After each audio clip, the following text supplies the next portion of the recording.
موضوع الدرس فی بیان المحرمات سورۃ المائدہ تفسیر ابن کثیر. الحمد للہ رب العالمین والصلاة والسلام علی اشرف الانبیاء وسید المرسلین سیدنا محمد وعلی آلہ واصحابہ اجمعین. اللهم صل على سيدنا محمد وعلى آل سيدنا محمد كما صليت على إبراهيم وعلى آل إبراهيم في العالمين إنك حميد مجيد. أعوذ بالله من الشيطان الرجيم. بسم الله الرحمن الرحيم. حرمت عليكم الميتة والدم ولحم الخنزير وما أهل به لغير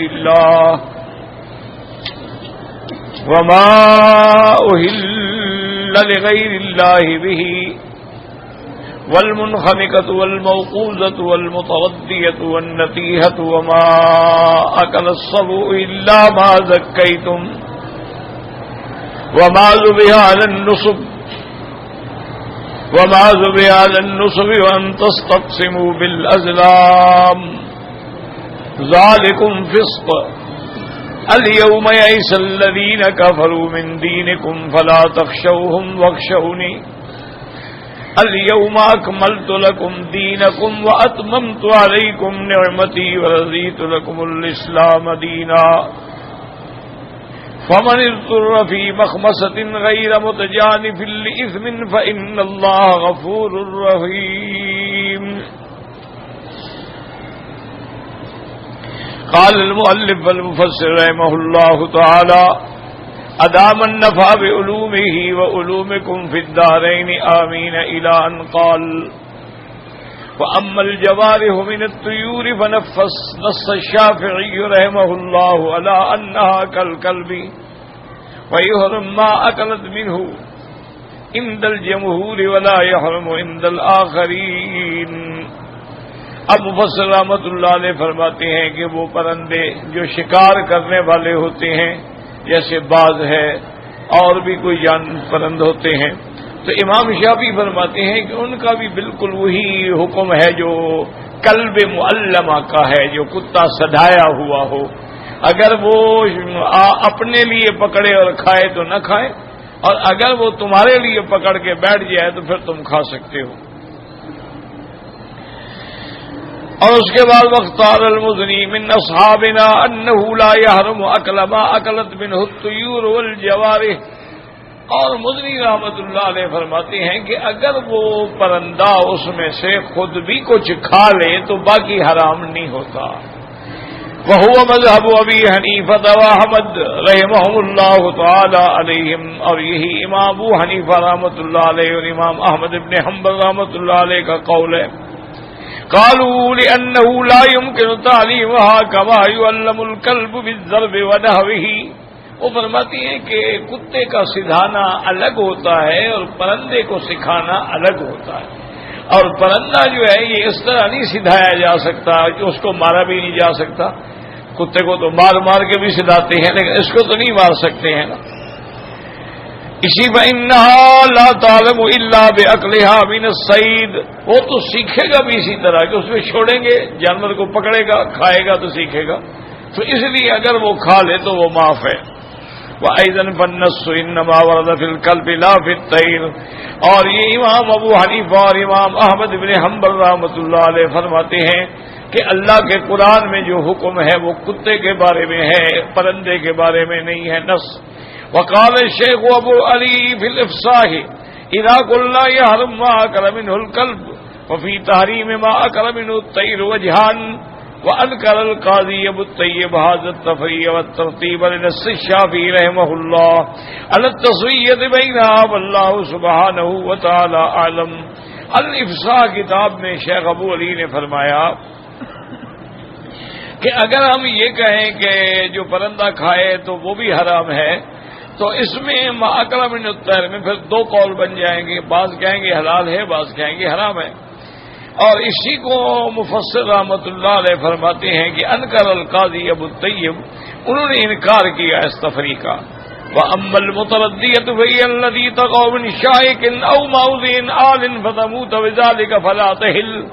اور متردیہ اس جانور کو کہتے ہیں جو کسی پہاڑ کی چوٹی سے اوپر سے گر کے مر جائے یا کنویں میں گر کے مر جائے اور مر جائے. اگر زندہ ہے ذبح کر دیا پھر تو حلال ہے.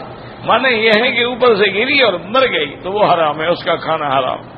قال علی بن ابی طلحہ المتردیۃ التی تسقط من جبل، جو پہاڑ سے گرے.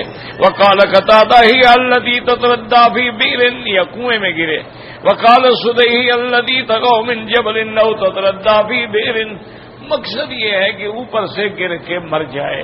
اب وہ پہاڑ سے گر کے زمین پہ آ گئی یا کنویں میں گر کے مر گئی تو وہ حرام ہے.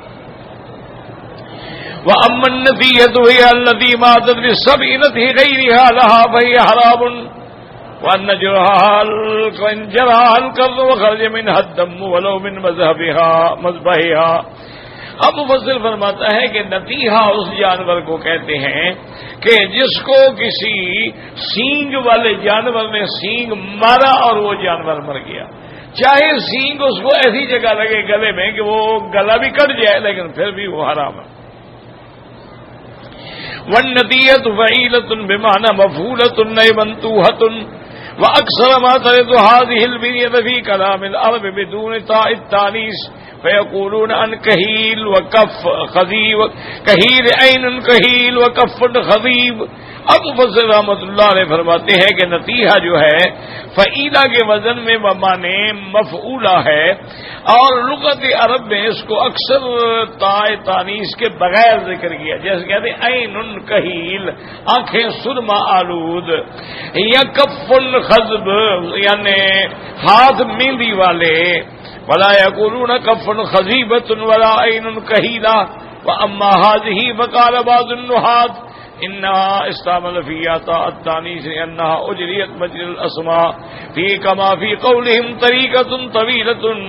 بعض علماء قواعد کہتے ہیں کہ یہاں جو تاء تانیث ہے نتیحہ اس لیے کہ یہ قائم مقام اسماء کے ہے، جیسے طریقہ طویلہ. وقال بعض انما اتى بتاء تانیث فيها لتدل على التانیث من اول وهلة بخلاف عین کہیل وکف خذب لان التانیث مستفاد من اول الکلام. اب فرماتے ہیں کہ تاء تانیث یہی ہے کہ وہ پہلے معلوم ہو جائے اس کا اول وہلہ میں، تو عین کہیل یا کف خذیب میں وہ نہیں ہوتا ہے. وقوله تبارک و تعالی وما اکل السبع، اور وہ جانور جس کو کسی دوسرے جانور نے کھایا ہو، اگر اس کو کھایا ہے اور وہ مر گیا ہے تو اس کا کھانا بھی ناجائز ہے. اے ما دعا علیہا اسد او فہد او نمر او ذئب او کلب فاکل بعضها وماتت بذلك فهي حرام وان كان كسال من الدم فلو من مذبحها فلا تحل باللجما. کہ کسی جانور نے حملہ کیا، جیسے شیر نے حملہ کیا ہے، چیتے نے حملہ کیا ہے، یا بھگیاڑ نے حملہ کیا ہے، یا کتے نے حملہ کیا ہے اور اس جانور کا اس نے کچھ حصہ کھا لیا اور وہ جانور مر گیا، یہ حرام ہے. چاہے اسے خون بھی بہا ہو لیکن یہ بالاجماع حلال نہیں ہے، حرام ہے. وقد كان اهل الجاهليه ياكلون ما افضل السبع من الشاة والبعير والبقر ونحو ذلك فحرم الله ذلك على المؤمنين. زمانہ جاہلیت میں وہ لوگ جو تھے جس پر جانور حملہ کرتا تھا اس جانور کو کھا لیتے تھے چاہے مر گیا ہو، لیکن اللہ نے اس کو حرام کر دیا. اب فرماتے ہیں الا ما زکیتم عائد على ما يمكن عوده عليه مما ان اخذ بسبب موته فامكن تداركه بزكاة وفيه آيات مستقرة وذلك انما يعود على قوله والمنخنقة والموقوذة والمتردية والنتيحة وما اكل السبع.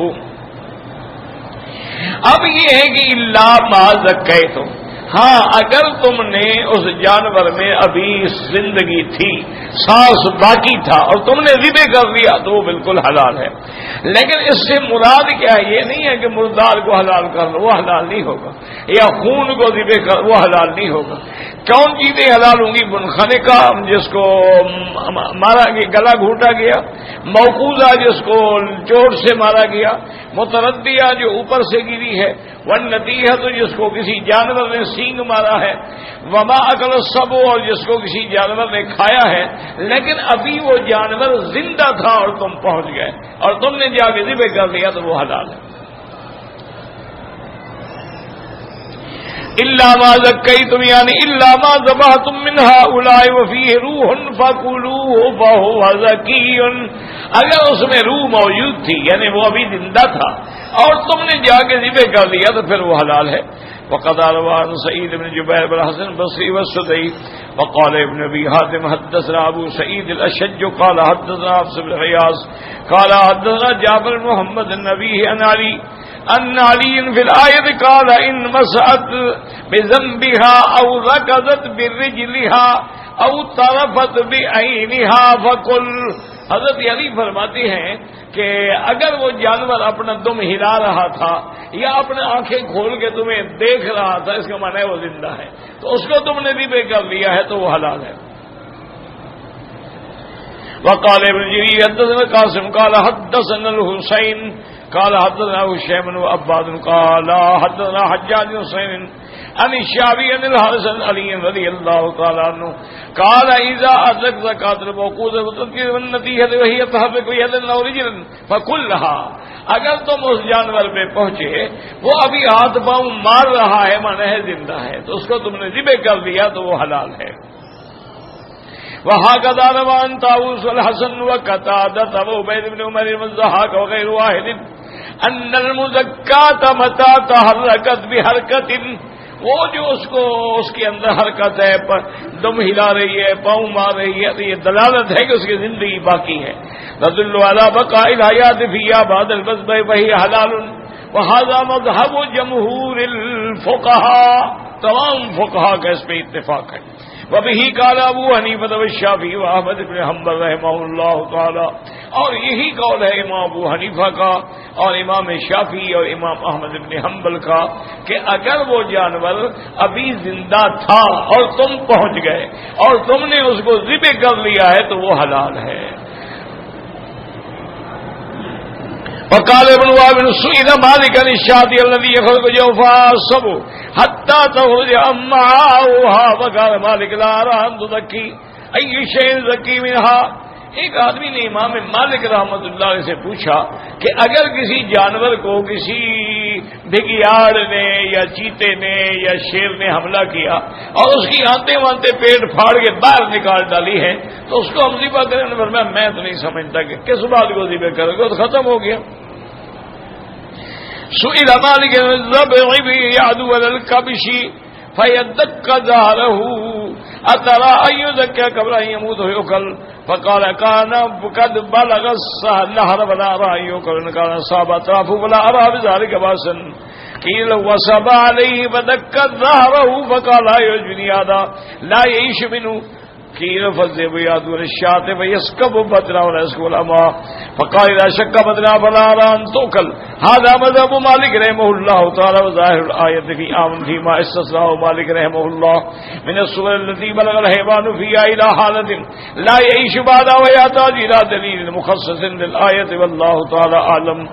اسی طرح وہ فرماتی ہیں کہ ان سے پوچھا گیا کہ اگر ذبح جانور ہے اس نے کسی کبش پہ حملہ کیا، اس کی کمر توڑ ڈالی تو اس کو ذبح کیا جائے مرنے سے پہلے؟ تو انہوں نے فرمایا کہ اگر کمر بھی توڑ ڈالی اور یہاں تک کھا گیا ہے تو پھر تو ذبح نہیں ہوگا. اگر اس کے بازو یا ٹانگیں یا کسی ایسی چیز کو جانور نے کھایا ہے تو پھر کوئی حرج نہیں ہے. اور اسی طرح انہوں نے فرمایا کہ مجھے تو یہ بات پسند نہیں آتی کہ اگر بھگیاڑ نے کسی بکری پہ حملہ کیا اور اس کے پیٹ کو پھاڑ ڈالا ہے لیکن آتے نہیں نکلی ہیں، نہ فرمایا اذا شک بد رہا فلا ارى ان تؤکل، میں نہیں سمجھتا کہ اس کو کھایا جائے، یہ امام مالک۔ لیکن جمہور کا مسلک یہ ہے، یاد رکھو، جمہور کا معنی یہ ہوتا ہے کہ اگر 4 اماموں میں 3 ایک طرف چلے جائیں تو مانا ہے کہ جمہور ایک طرف ہو۔ تو اس لیے وہ یہ فرماتے ہیں کہ بھئی چاہے جانور کو چوٹ لگے یا جانور کا گلا گھونٹا گیا یا جانور اوپر سے گرا یا کنویں میں گرا یا جانور کو کسی دوسرے جانور نے سینگ مارا ہے یا جانور کو کسی شیر نے، بھگیاڑ نے اور چیتے نے حملہ کیا ہے، لیکن اس میں سانس باقی تھی اور تم نے ذبح کر لیا تو وہ حلال ہے۔ وفي الصحيحين عن رافع بن خديج انه قال قلت يا رسول الله صلى الله عليه وسلم انا ناكل عدو غدا وليس معنا ودن فنذبح بالكسب وقال ما انهر الدم وذكر الله عليه فقلوه ليس السن والظفر وصدقكم من ذلك من السن فعظم واما الظفر فمد الحبشة۔ صحیحین کے اندر یعنی بخاری اور مسلم میں یہ حدیث موجود ہے کہ رافع ابن خدیج کہتے ہیں کہ میں نے حضور سے عرض کیا کہ یا رسول اللہ، ہم جہاد کے لیے جا رہے ہیں اور ہمیں دشمن سے ہمارا جا کے مقابلہ ہوگا، تو اس وقت ہمارے پاس چھریاں وریاں نہیں ہوتی ہیں کو اگر جانور ذبح کرنا پڑے تو کیا اس کو ہم کسی تیز دھار والی لکڑی سے ذبح کر سکتے ہیں قسم سے؟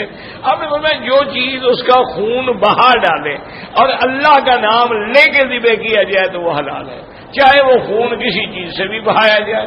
پہلے زمانے میں ایسے پتھر بھی ہوتے تھے جو اتنی تیز ہوتے تھے کہ ان کی دھار بن جاتی تھی، یا جیسے آپ کے ہاں کماد ہے، کماد کی جو درخت کی شاخیں ہیں وہ ایسی تیز ہوتی تھی، اس سے بھی جانور ذبح ہو جاتا تھا۔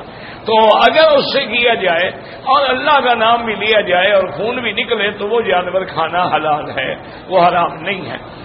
ہاں، بلکہ حضور نے 2 چیزوں سے منع فرمایا، ایک تو فرمایا کہ کسی دانت سے کوئی ذبح نہ کرے اور ناخن سے کوئی ذبح نہ کرے، کیونکہ دانت جو ہے یہ ہڈی ہے اور ہڈی سے ذبح کرنا جو ہے وہ حرام ہے، اور ناخن جو ہے یہ حبشہ والوں کی گویا کہ چھری ہے، اس کا استعمال بھی شریعت میں ناجائز ہے۔ وفي الحديث الذي رواه الدارقطني مرفوعا وفيه نظر وروي عنه موقوفا وصحه على ان الزكاة بالحلق واللبة ولا تعجل الانفس ان تضحك۔ انہوں نے فرمایا یہ ضروری ہے کہ ذبح جو ہے یہ حلق اور لبہ کے درمیان میں ہو۔ وفي الحديث الذي رواه الإمام أحمد وأهل السنن رواية حماد بن سلمة عن أبي الأشراء الدارمي النبي قال قلت يا رسول الله صلى الله عليه وسلم ما تكون الزكاة إلا من اللبة والحلق قال لو أنت في فخذها لأجزاء عنك وحديث صحيح۔ اور ایک حدیث میں یہ بھی آیا ہے کہ انہوں نے کہا حضور یہ حلق اور میں ہم ذبح نہ کر سکیں، دور ہیں، ہم نے اس کو چھری ماری ہے اور اس کے ران میں لگی ہے، نیت یہی کی ہے ہم نے، اور میں وہ بھی حلال ہو جائے گا۔ لیکن یاد رکھو کہ اصل ذبح کا مقام وہی ہے۔ یہ جو حضور نے فرمایا یہ حالت اضطرار ہے کہ اور راستہ کوئی نہیں، کہ وہ جانور کنویں میں پڑا ہوا ہے، اترنے کا راستہ کوئی نہیں، اب کیا کیا جائے؟ اوپر سے مارا تو جہاں لگ گیا نہیں ہے، ٹھیک ہے تو اس کو حلال ہو جائے گا۔ وما ذبح على النصب قال مجاہد قال سویجاتنا حول الکعبہ۔ نصب جو ہے وہ اصل میں پتھر تھے جو مکے والوں نے، مشرکین مکہ نے کعبہ شریف کے ارد گرد میں لگا رکھے تھے، وہ تقریباً 360 نصب تھے، اور وہیں آ کر ہی اپنے جانور ذبح کرتے تھے، یہ ان کا استھان تھا، اور جانور کا خون جو ہے وہ اپنے ان پتھروں پر بھی ڈالتے تھے۔ قال الرجال يذبحون عندها وينزهون ما اكبر من عيد البيت بدماء تلك الذبائح، اسی پہ استانوں پہ ذبح کرتے تھے اور اس کے بعد جو ہے ان کے اوپر خون بھی ڈالتے تھے. وَيَشْرَعُونَ اللَّهَ وَيَذَرُونَهُ عَلَى النُّصُبِ، اور گوشت جو ہے اس کو ٹکڑے ٹکڑے کر کے چیر کے ان پتھروں پہ بھی ڈالتے تھے تبرک کے لیے. وَقَضَىٰ ذَكَرُ غَيْرَ وَاحِدٍ وَنَهَى اللَّهُ الْمُؤْمِنِينَ هَٰذَا الصَّنِيعَ، اللہ نے ایمان والوں کو منع کیا کہ تم ایسا نہ کرو کہ آستانوں پہ ذبح کرو یا کسی بزرگ کے آستان پہ ذبح کرو یا مزار پہ ذبح کرو یا مزار پہ نظر مانو اور نظر چڑھ، یہ سب چیزیں ناجائز ہیں شریعت.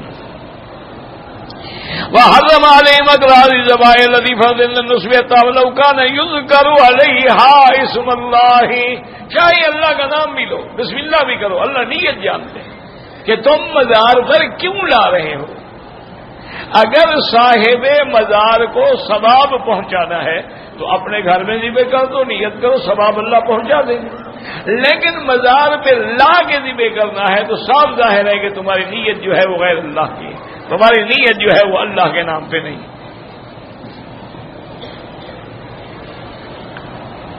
وَهَذَا عَذِبُ عِندَ رَسُولِ مِنَ الشِّرْكِ، یہ شرک ہے، چھوٹا موٹا گناہ بھی نہیں. الَّذِي حَرَّمَهُ اللَّهُ وَرَسُولُهُ يَنبَغِي أَن يَعْمَلَ هَذَا عَلَى هَذَا لِأَنَّهُ قَدْ تَقَدَّمَ تَحْرِيمُ مَا أُحِلَّ بِهِ لِغَيْرِ اللَّهِ. وَقَوْلُ تَعَالَىٰ أَن تَسْتَقْسِمُوا بِالْأَزْلَامِ، ازلام کہتے ہیں تیر ہوتے تھے کافروں کے پاس، انہوں نے تھیلی میں تیر رکھے ہوتے تھے، لوگ آتے تھے اور ان کو نظر دیتے تھے، نظر چڑھاتے تھے اور وہ تیر نکال کے بتاتے تھے بھی تیرا کام ہو جائے گا یا نہیں ہوگا. ان تیروں پہ لکھا ہوتا تھا نعم لا، نعم لکھا تو کام ہو گیا، لا نکلا تو نہیں ہوگا.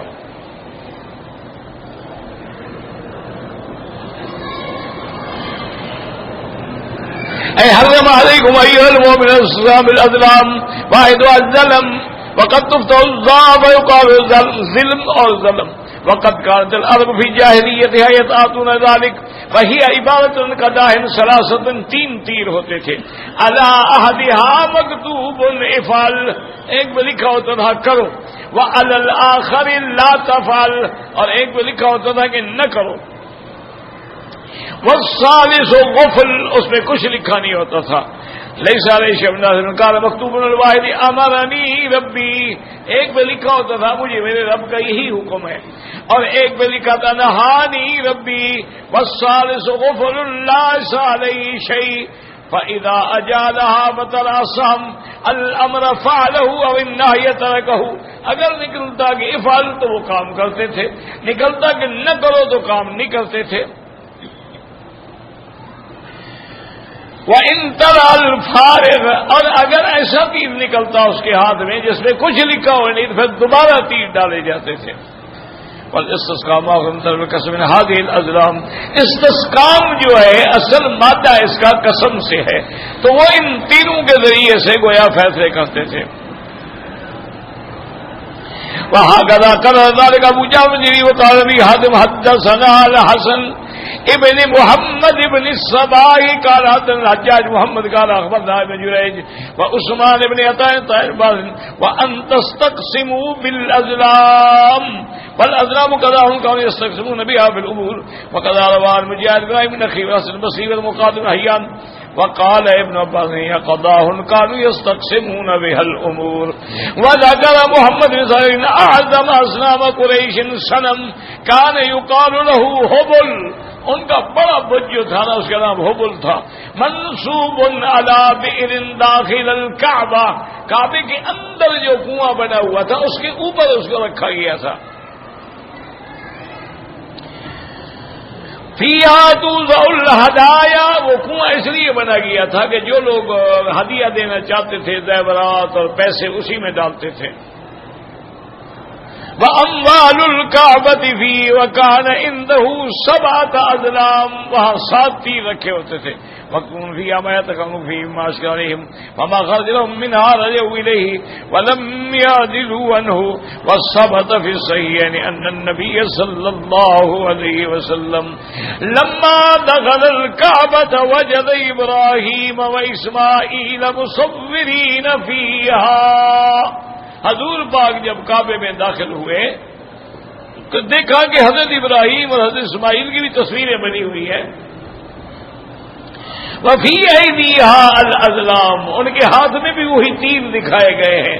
تو حضور اتنے غصے میں آئے، فرمایا قاتلہم اللہ، اللہ ان کو ہلاک و برباد کرے. لقد علموا انہما لم یستقسما بها ابدا، یہ بدبخت جانتے ہیں کہ ابراہیم علیہ السلام نے کبھی ان تینوں کے ساتھ کوئی فیصلہ نہیں کیا ہے، لیکن انہوں نے اللہ کے پیغمبر میں جھوٹ بولا ہے تو اللہ کی ان پر مار ہو اور اللہ کا ان پہ غضب ہو. واللہ اعلم.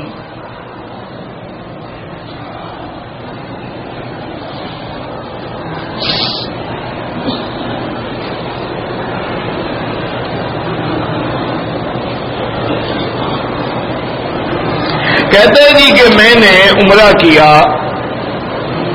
اور عمرہ کرنے کے بعد میں نے چند بال کینچی سے کٹوائے اور احرام کی چادریں اتار کے سلے ہوئے کپڑے پہن لیے. تھوڑی دیر کے بعد مجھے احساس پھر میں نے جا کے اس طرح پھروا دیا. کوئی جرمانہ نہیں، ویسے آپ کو ایسا نہیں کرنا چاہیے تھا، لیکن چونکہ آپ نے فوراً جا کے عمل کر لیا ہے تو جرمانے سے آپ دم سے بچ گئے.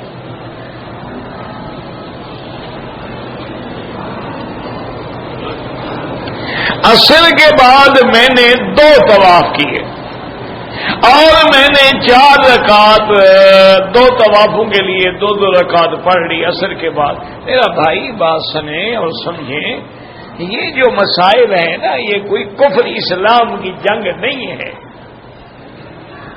بلا وجہ نہ جھگڑے پیدا کیا کریں. مسئلہ یہ ہے کہ امام ابو حنیفہ رحمۃ اللہ علیہ اور امام مالک یہ فرماتے ہیں کہ مکہ مکرمہ ہو، مدینہ منورہ ہو، ساری دنیا ہو، فجر کی نماز کے بعد کوئی نماز نہیں جب تک سورج نکل کے اوپر نہ آ جائے، ایک تیر کے برابر اوپر آ جائے. قیدہ رمح، حدیث میں لفظ ہے کہ نیزے کے برابر اوپر آ جائے، اس سے پہلے کوئی نماز جائے. اسی طرح جب سورج نکل رہا ہو نماز جائز نہیں. اسی طرح جب سورج عین سر پہ کھڑا ہو، زوال نہ ہو، ڈھلے نہ، نماز جائز نہیں. اسی طرح عصر سے لے کر مغرب تک بھی کوئی نماز نہیں، اور سورج ڈوب رہا ہے اس وقت بھی کوئی نماز نہیں. یہ امام ابو حنیفہ رحمۃ اللہ علیہ، امام ابی یوسف، امام محمد بن حسن شیبانی، امام ظفر، سفیان الثوری اور امام مالک ایک قول میں رحمہ اللہ، ان سب کا یہی مسئلہ. وجہ کیا ہے کہ ایک حدیث ہے اور وہ حدیث مبارک جو ہے سیاہ کی حدیث ہے، یعنی صحیح بھی ہے اور صریح بھی ہے کہ حضور پاک نے فرمایا کہ لا صلاۃ بعد الفجر حتی تطلع الشمس، فجر کے بعد کوئی نماز نہیں جب تک سورج نہ نکلے.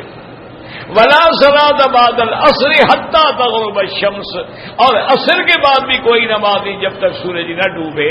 یہ حدیث ہے اور صحاح کی حدیث ہے، صحیح بھی ہے، واضح بھی ہے، صریح بھی ہے.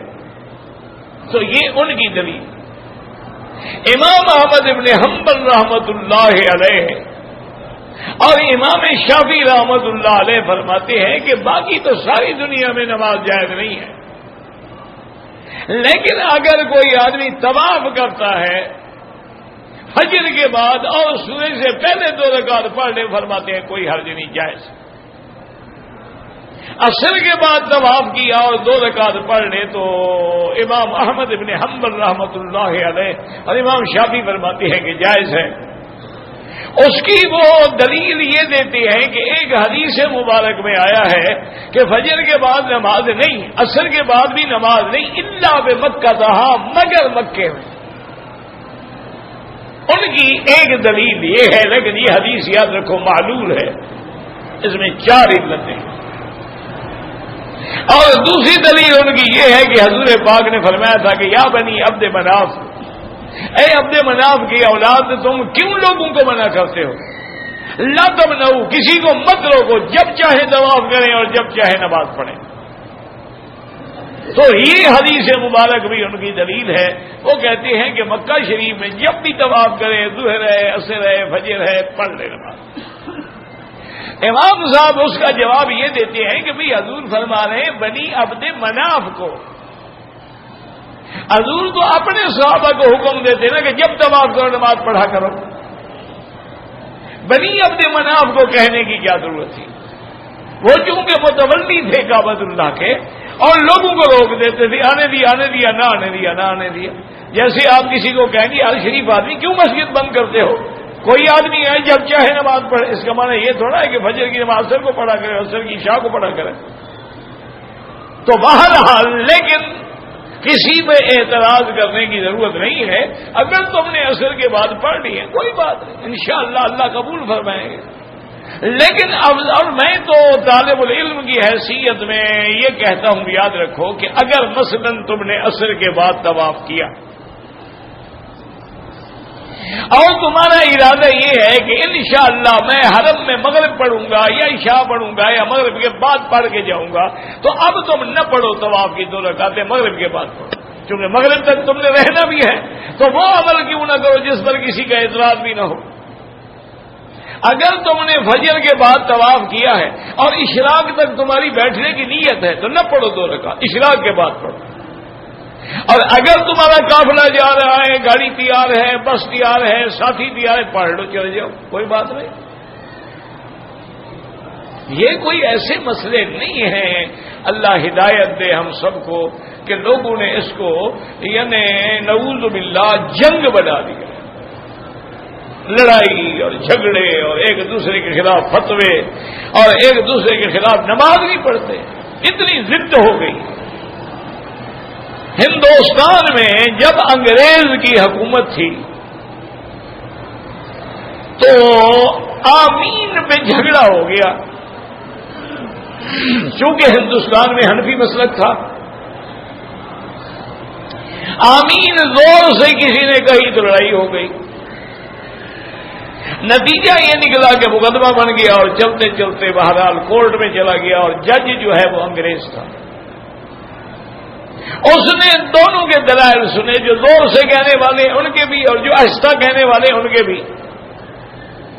اس نے فیصلے میں لکھا کہ بھئی میں نے جو دلائل سنے ہیں ان کے علماء کے، میں اس نتیجے پہ پہنچا ہوں کہ زور سے آمین کہنا بھی ثابت ہے، آمین بالسر بھی ثابت ہے، بالجہر بھی ثابت ہے، لیکن بالشر ثابت نہیں کہ لڑائی کی جائے. میں کہا لہذا ان دونوں کو 6 مہینے کی میں سزا دیتا ہوں.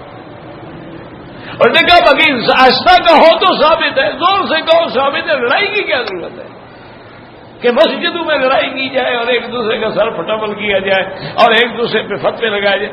یعنی آپ خود نہیں سوچتے کہ دنیا کیا کہے گی کہ 1400 سال گزر گئے ہیں، ابھی تک مسلمان آمین پہ لڑ رہے ہیں، رفع یدین پہ لڑ رہے ہیں، فاتحہ پہ لڑ رہے ہیں، پاؤں پھیلانے پہ. ان کا تو ابھی نماز کا مسئلہ بھی حل نہیں ہوا ہے تو باقی مسئلے کب حل کریں گے؟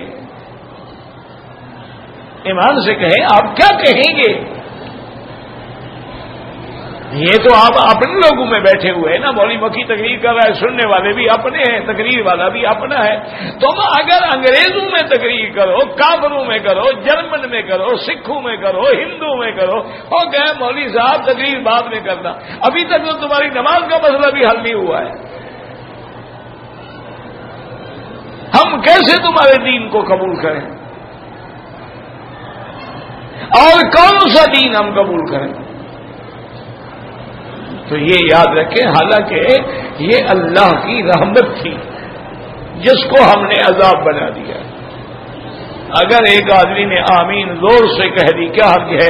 حدیث میں موجود ہے کہ صحابہ نے زور سے آمین کہی ہے، حضور پاک نے بھی زور سے کہی. اور اگر آہستہ کہی کیا حرج ہے کہ آمین دعا ہے اور دعا کا حکم یہ ہے کہ آہستہ مانگی جائے. قرآن کا حکم یہ ہے کہ دعا آہستہ مانگو. آمین کا معنی کیا ہوتا ہے؟ اللہم استجب، کہ یا اللہ ہماری دعا قبول فرما، یہ ہے معنی آمین. تو دعا ہے یہ، اور دعا کا فلسفہ قرآن میں یہ ادعوا ربکم تضرعا وخفیۃ. تو یہ تو اللہ کی رحمت ہے.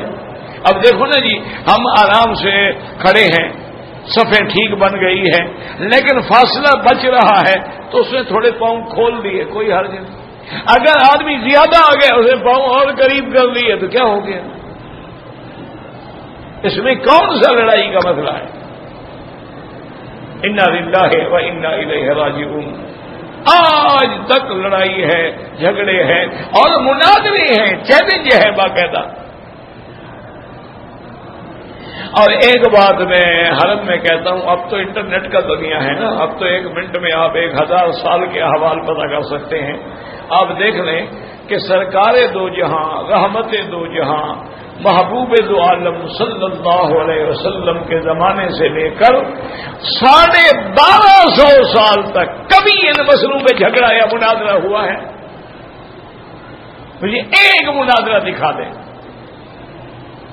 مجھے ایک مسجد میں جھگڑا دکھا دیں، لڑائی دکھا دیں، سر پھٹبل دکھا دیں۔ حالانکہ بعض صحابہ اس مسئلے کے قائل تھے، بعض اس کے قائل تھے، لڑائی کوئی نہیں، جھگڑا کوئی نہیں، چیلنج کوئی نہیں۔ جیسے اب اللہ کے حرم میں آپ دیکھتے ہیں کہ حنفی نماز پڑھ رہا ہے، شافعی پڑھ رہا ہے، مالکی پڑھ رہا ہے، حنبلی پڑھ رہا ہے، ایک امام کے پیچھے کھڑے ہیں، الحمدللہ۔ ہمارے ہاں تو مسجدیں بھی الگ ہیں کہ یہ دیوبندی کی مسجد ہے، یہ بریلوی کی مسجد ہے، یہ اہل حدیث کی مسجد ہے۔ چلو باطل فرقوں کو تو چھوڑو نا جی، شیعہ ہیں، روافض ہیں، ان کی تو خیر مسجد ہوتی نہیں نا، ان پر تو اللہ کی مار ہے، ان کی مسجد ہے ہی نہیں، امام بارگاہ ہے، وہ اللہ کی مسجد تو نہیں ہے۔ ان المساجد للہ، لیکن ان کی اللہ نے عبادت میں مسجد کا نام ہی ان کو نصیب نہیں کیا ہے۔ اسی طرح سے آپ دیکھ لیں یہودی ہے، نصارہ ہے، ان کی کسی معبد کا نام مسجد نہیں ہے، کنیسہ ہے۔ اسی طرح گرجا ہے، ہندو ہے، مندر ہے۔ یہ صرف مومن کو ملا ہے جو صرف اللہ کے سجدہ کرنے والے ہیں، مسجد بھی تو ان کو ملی ہے نا، اور کسی کے لیے مسجد ہے ہی نہیں۔ تو 1250 سال تک کوئی جھگڑا نہیں، کوئی لڑائی نہیں۔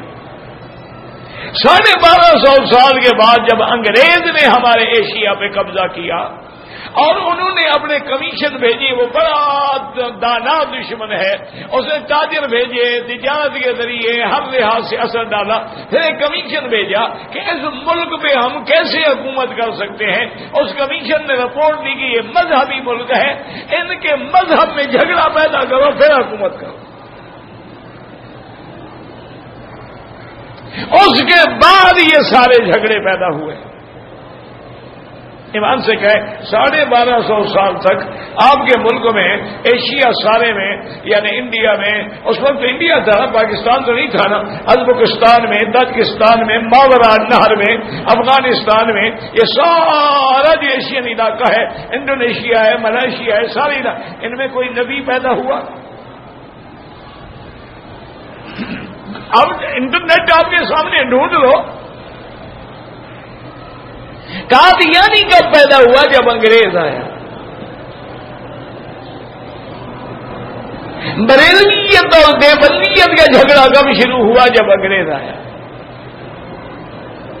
چونکہ دیوبندی دشمن تھا انگریز کا، اس لیے وہ پھانسیوں پہ لٹکائے جا رہے تھے، اور یہ حضرات جو تھے یہ کیسرا ہند کے سپاس نامے پڑھ کے جگیریں لے رہے تھے، اس لیے ان کو مخدوم الملک کے خطاب ملے، کسی کو سر کا خطاب ملا، کسی کو ڈاکٹر کا خطاب ملا، کسی کو شمس العلماء کا خطاب ملا۔ یہ سارے اس لیے کہ انگریزوں کے ٹوٹی تھے،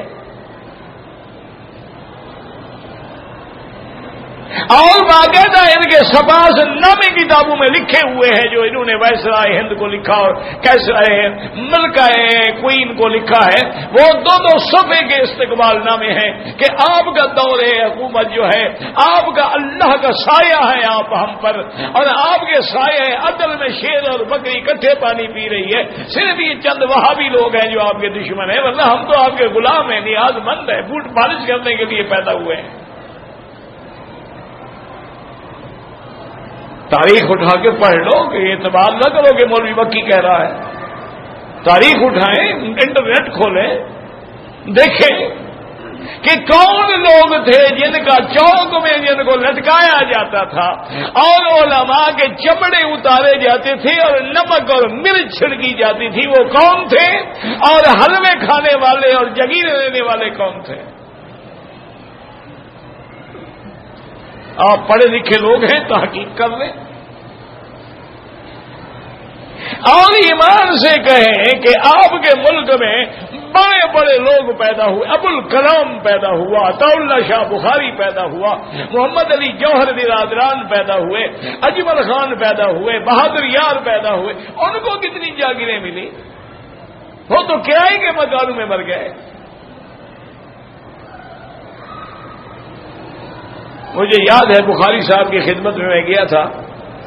اس وقت وہ تازہ فالج سے اٹھے تھے, تھوڑا تھوڑا چلتے تھے, تھوڑا تھوڑا بولتے تھے. چھوٹی سی بیٹھک تھی, میں گیا, دروازہ بھی انہوں نے بیچاروں نے دیوار پکڑ پکڑ کے آئے اور دروازہ کھولا. میں اندر گیا, ملا, کہنے لگے مکی صاحب فقیر کے گھر میں تو 3-4 دن سے نمک کی چائے چل رہی ہے, چینی نہیں ہے. اگر نمک کی چائے پی سکتے ہو تو پلاؤ. تو میں نے کہا حضرت مجھے اجازت دیں, میں ابھی جا کے چینی لے آتا. نے کہا شرم ہوتا تو پہلے لے آتے, اب کیا لے آؤ گے, بیٹھ جاؤ بس. کرائے کے مکان میں پہنچو. حکومت وقت نے زور لگایا کہ ان کی مزار جو ہے قلعے پہ بنائی جائے. انہوں نے کل وصیت میں لکھا تھا کہ میری مزار عام قبرستان میں ہو, ساری زندگی میں غریبوں کے ساتھ رہا ہوں, مرنے کے بعد بھی مجھے غریبوں کے ساتھ رکھا جائے.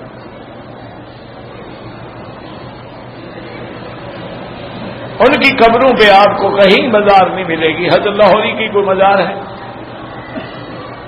حضرت حلیجوی کی کوئی مزار ہے, حضرت دین پور کی کوئی مزار ہے, حضرت عبد الکریم بیر والوں کی کوئی مزار ہے, حضرت امروٹی کی کوئی مزار ہے.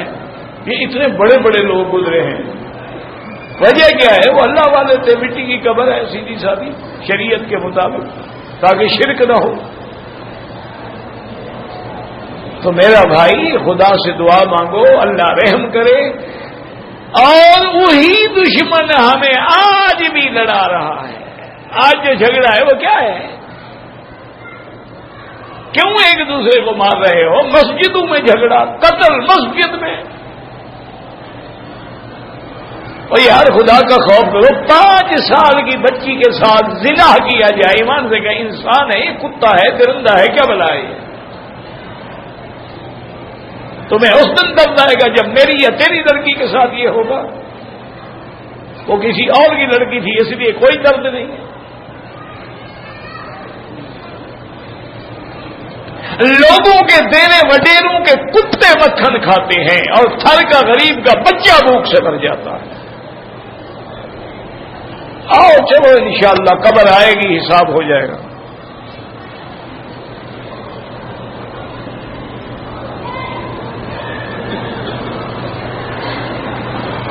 کہتے ہیں کہ میں نے سرکاری نہر کے کنارے ککر وغیرہ کے درخت ہوتے تھے نا, ان کی اتار کے وہ کھلاتا تھا جانور.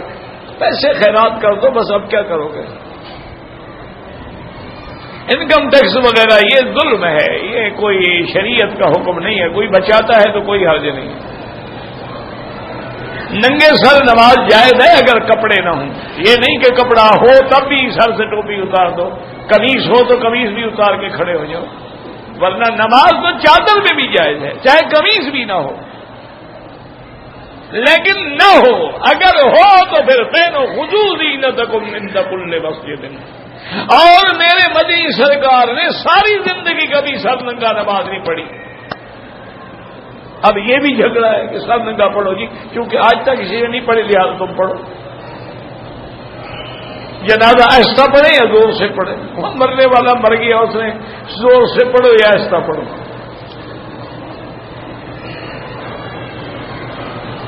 خروج اللہ کے لیے کیا کروں؟ دعوت کا کام کرو, دین کا کام کرو, تبلیغ کا کام کرو.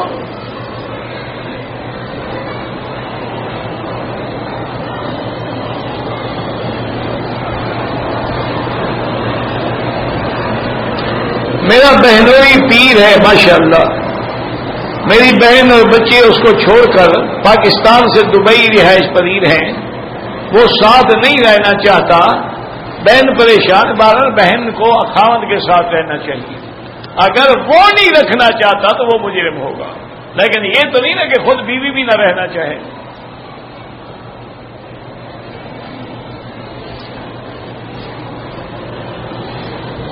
زوجین کے بچوں کے حصے برابر ہوں گے؟ بھائی ہمیشہ اصول ہے کہ بچے کا 2 حصے ہوں گے، بچی کا 1 ہوگا. للذکر مثل حظ الانثیین. ہم نے پاکستان سے آتے ہوئے میقات سے احرام نہیں باندھا، جدے میں باندھا ہے، دم پڑ گئی. صرف دم نہیں، میقات کے عمرے سے بھی تم محروم ہو گئے. کتنا بڑا گناہ ہے. عمرے پہ رہے ہو، احرام نہیں باندھا، کیا کرنے آئے تھے؟ زیارت کرنی تھی کسی کی.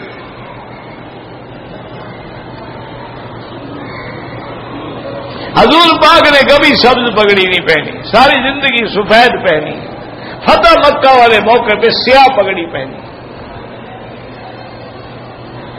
او یار کوئی پہنے، تمہیں کیا تکلیف ہے بتاؤ؟ کوئی سبز پہنے، کوئی لال پہنے، کوئی گلال پہنے، کوئی گلابی پہنے. انہوں نے پارٹیاں جو بنانی ہے نا، پتہ لگے نا یہ میری پارٹی کا بندہ ہے. انا للہ و انا الیہ راجعون.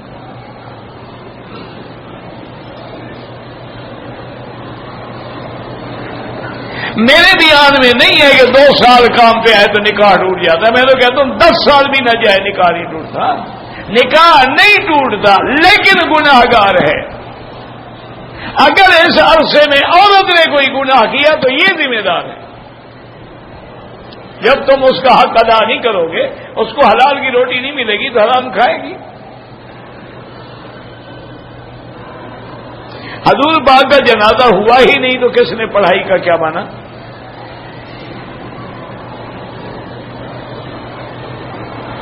مسجد عائشہ سے عمرہ کریں بالکل ہو جاتا ہے، لیکن افضل یہ ہے کہ طواف زیادہ کرو. اگر کوئی آدمی ہوٹل سے احرام باندھ کے مسجد عائشہ جا کے نیت کرے، ٹھیک ہے بھائی، احرام چادروں کا نام نہیں ہوتا. جب تک نیت نہ کرے کوئی احرام نہیں. وہاں جا کے جب نیت کرے گا تو احرام ہوگا. طواف یا عمرہ ایک آدمی، ہاں ورنہ یہ تھوڑا ہے کہ ایک حج کرو تو ساری دنیا کا ہو جائے.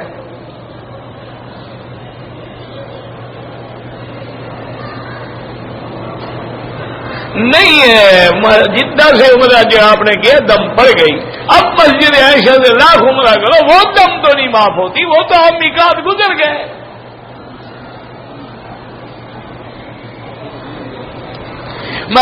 دم کے لیے ضروری ہوتا ہے کہ بکری خرید کر کے ذبح کی جائے. بھائی یہاں پر ماشاءاللہ یہ جہاں KFC لکھا ہوا ہے شرکا مکہ میں، اوپر جمعیہ کے دفتر ہیں، ان کو جمع کرا دو دم کے پیسے وہ کر دیں گے. بینک میں بھی جمع کراؤ وہ کر دیں گے.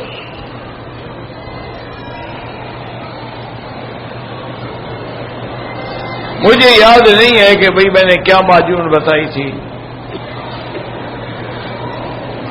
کہتا ہے جی کہ پاکستانی عمرے پہ آتے ہیں، تمباکو بھی لے آتے ہیں، بس ناجائز کہ حرام چیز حرام ہے، کہیں سے آؤ.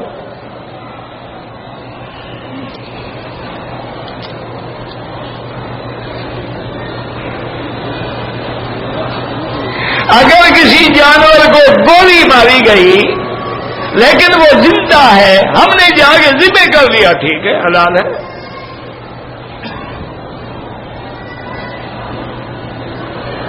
سمندر سے نکلی ہوئی مچھلی جو ہے اس کے ذبح کی ضرورت ہی نہیں ہے. اگر پانی کے اندر مر کے الٹی ہو جائے وہ حرام ہے. امام صاحب کے نزدیک سمندر کی صرف مچھلی حلال، یا وہ چیزیں جو مچھلی کی قسم سے ہیں.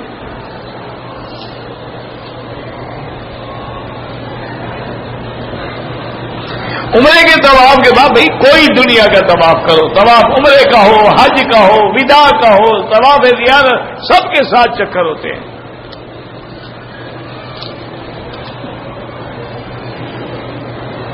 اگر زمزم کا پانی یعنی ہم 1 کے بجائے 2 لیٹر، 10 کے بجائے 20 لیٹر، تو آپ 100 لیٹر لے جاؤ، لیکن کرایہ تو ہوائی جہاز والوں کو.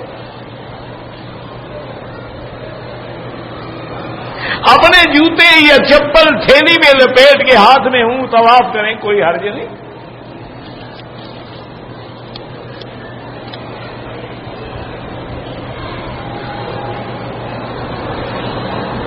اگر جتنے میں رہتا ہے یا باہر میں رہتا ہے تو حجی افراد کے لیے وہیں سے احرام باندھے گا جہاں رہتا ہے.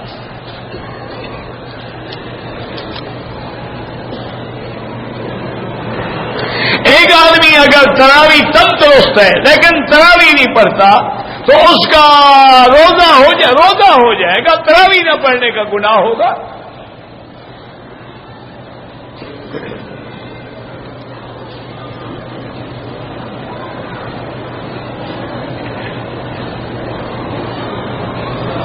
بہرحال جن کے پاس پیغمبر پہنچا ہے، یہ پیغمبر کا دین علماء کے ذریعے پہنچا، ایک ہی بات ہے، العلماء ورثۃ الانبیاء۔ جبل نور پہ چلنا کوئی ثواب نہیں ہے، ویسے ہی جانا چاہتے ہو ایک تاریخی مقام ہے دیکھیں، لیکن یہ نہیں کہ ہمارے عمرے کا حصہ ہو یا اس کا جز ہو۔ میرا بھائی دل کا بری، اللہ شفا عطا فرمائے، اللہ ہر بیمار کو شفا عطا فرمائے۔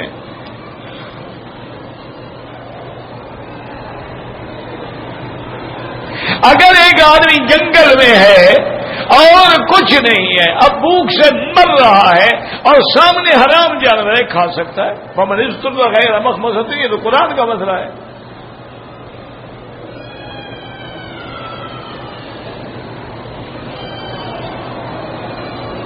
میں ایک سپلائر آدمی ہوں، کام کے لیے جاتا ہوں، وہاں سے جو مجھے پیسہ ملتا ہے آدمیوں کے ساتھ بات ہوتی ہے، اس سے زیادہ ہو، ان کو بتا دیں کہ بھی مجھے اتنا ملتا ہے، میں تم کو اتنا دوں گا۔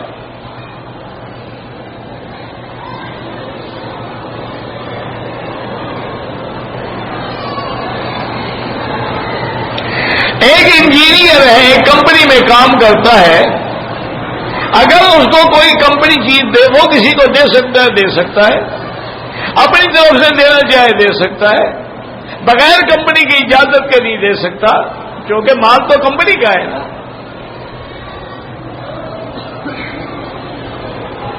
اگر سردی ہو جائے تو ہم وضو نہ کریں، تیمم کریں، پانی گرم کر کے کر لو۔ جن ملکوں میں سردی ہے وہ تیمم کرتے ہیں۔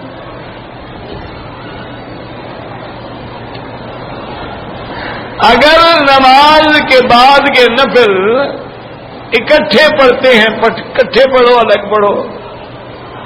اذان کے بعد جو صلاۃ و سلام پڑھتے ہیں وہ بدعت ہے، اگر سنت ہوتا تو حضرت بلال پڑھتے۔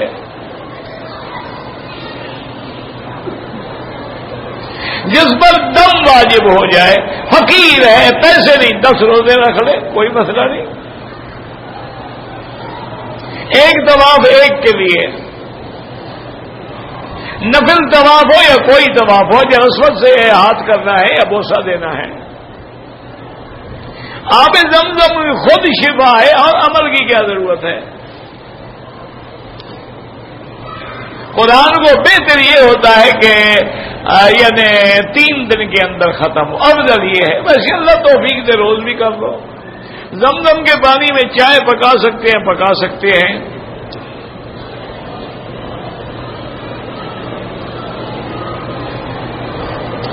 میرا داماد کام میں نقصان ہو جاتا ہے، استغفار زیادہ کرو، استغفار پڑھو۔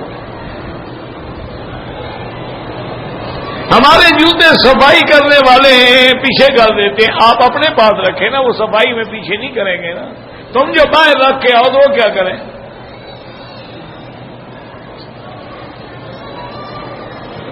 موجودہ دور میں مسلمانوں کے خراب حالات کا ذمہ دار کون ہے؟ مسلمان خود۔ وہ مسلمان بنے تو حالات خراب ہوں گے ہی نہیں۔ انتم الاعلون ان کنتم مؤمنین۔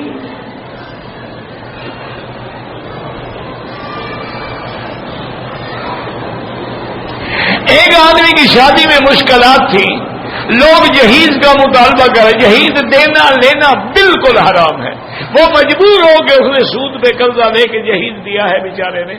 بہرحال جنہوں نے مجبور کیا ہے انشاءاللہ انہی پہ لعنت ہوگی۔ مجبوری کی حالت میں سودی لین دین نہ کریں، بچیں اس سے۔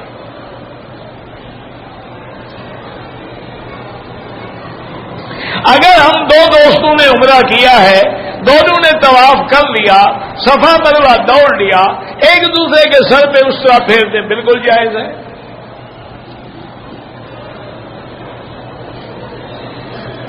یہاں عورتیں بغیر پردے کے پھرتی ہیں، تمہاری ذمہ داری ہے نا، جب تم اپنی ایک بیوی کو، ایک بہن، ایک بیٹی کو قابو نہیں کر سکتے، حکومت سارے جہان کو کیسے قابو کرے؟ تم قابو کرو، ان کو کہو کہ بغیر پردے کے نہ آئے۔ ربنا تقبل منا انك انت السميع العليم وتب علينا انك انت التواب الرحيم یا فارج الهم یا کاشف الغم یا مجیب دعوت المضطرین یا رحمان الدنیا والآخرہ ورحیمہما فرحمنا برحمت تغنینا بها عن رحمت امن سواک اللهم نور وجوهنا بنور الایمان نور قلوبنا بنور العرفان اللهم ارزقنا علوم الاحادیث والقرآن اللهم ثبتنا على الایمان اللهم اشفنا واشف مرضانا وارحم موتانا واصرف دعاءنا ولا تخيب رجاءنا برحمتك يا ارحم الراحمين اللهم انصر الاسلام والمسلمين اللهم احفظ سائر بلاد المسلمين وهذا البلد الامين واجعل امنا مطمئنا سخاء رخاء الى يوم الدين یا اللہ بیماروں کو شفا عطا فرما، یا اللہ ہماری ظاہری، باطنی، روحانی، جسمانی، نفسانی بیماریاں دور فرما، یا الہ العالمین بے حیاؤں کو حیا عطا فرما، بے دینوں کو دین عطا فرما، بے اولادوں کو اولاد صالح عطا فرما، بے روزگاروں کو روزگار عطا فرما، قرض داروں کے قرض عطا فرما، جن کے گھروں میں بچیاں ہیں یا اللہ ان کے رشتے آسان فرما، یا الہ العالمین ہمیں مانگنے بھی نہیں آتا، بغیر مانگے عطا فرما، یا اللہ پورے عالم اسلام میں جتنی مسجدیں ہیں، مدرسے ہیں، معاہد ہیں، معابد ہیں، یا اللہ دین کے کام کرنے والے ہیں، سب کی قدم قدم پہ حفاظت فرما۔ ربنا آتنا فی الدنیا حسنۃ وفی الآخرۃ حسنۃ وقنا عذاب النار صلی اللہ تعالی علی خیر خلقہ سیدنا محمد وعلی آلہ وصحبہ اجمعین برحمتک یا ارحم الراحمین۔ اللہم صل علی سیدنا محمد وعلی آل سیدنا محمد وبارک وسلم۔